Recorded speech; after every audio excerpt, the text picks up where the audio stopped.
17.11.16 po kristijanskem koledarju 2016, točtoš Mihajl Ekotrip, tokratna tema biorazgradljive pasje vrečke.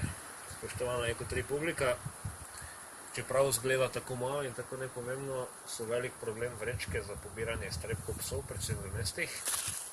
In sicer zato, ker en pes opravi svojo potrebo, je treba seveda to v urbanih okoljih pobrati in deponirati, in v veliki večini primerov so to vrečke, ki niso biorazgradljive. To pomeni, da za vsako iztrebljanje psa gre v koš ena vrečka, ki ne razpade in ki je tam toliko in toliko let, in to, kot rečeno, zgolj zaradi ene velike potrebe psa.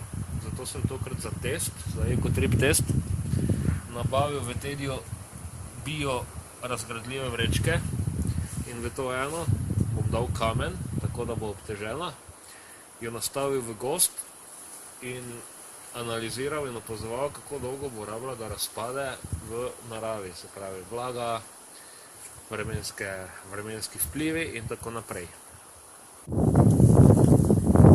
Tako, ta naša eksperimentalna vrečka je sedaj obtežena s kamnom, da je veter seveda ne odpihne, in položena je tukaj tako lično, da ostane struktura ploda.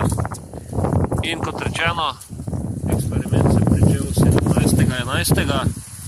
in opazoval bom sproti, nekako v tedenskih intervalih ali intervalih po potrebi, kako dolgo bo ta vrečka potrebovala, da v naravi razpade, se torej biološko razgradi.